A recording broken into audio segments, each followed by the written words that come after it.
Alan West doesn't like what he sees going on here with these collapsing oil prices. ISIS, as he sees it, has lost its currency, the means by which it's paid for a lot of stuff.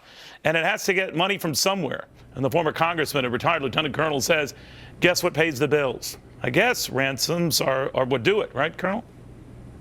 Yeah, you're absolutely right. I think what you see from ISIS is a diversification of their revenues funding stream, being it with oil revenues or any other way they can extort money, and now, of course, with ransoms. And if we continue to have Western nations that are allowing its citizens to be in that combat zone in the Iraq and the Syria area of operations, then ISIS is going to see it as an opportunity to kidnap those individuals and hold them for ransom. And of course, they're using the Japanese proposition to provide that aid, non-lethal aid, to the fight against ISIS as a means by which they can bring that money. But think about this, Neil.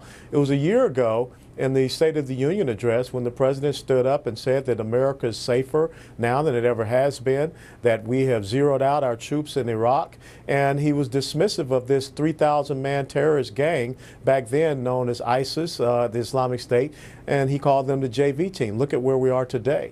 And when you do the analysis since August when we started this quote-unquote air campaign, we've had about 800 airstrikes over about 166 days. That only comes out to about 4.7 airstrikes per day.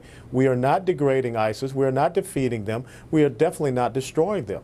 I'm wondering, too, though, whether like a wounded animal and now without funding, or at least the kind of funding it used to get through oil and the black oil market, whether it's even more dangerous now. In other words, to your point, not only do these type of kidnappings and ransoms escalate, but that anyone is fair game.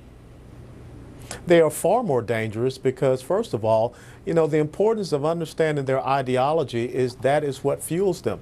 You can call it militant Islam. You can call it Islamic totalitarianism. The fact that we are getting reports that 13 young boys were just recently executed by ISIS just for the simple fact of looking at a soccer match, you know, they're going to continue to march on to consolidate the gains that they have, and they're going to look and see, just as pirates would do on the open seas, how they can draw in more revenues and how they can expand their ideology and how they can continue to recruit. All right. We'll watch very closely, Colonel. Thank you very much. Thank you, Neil.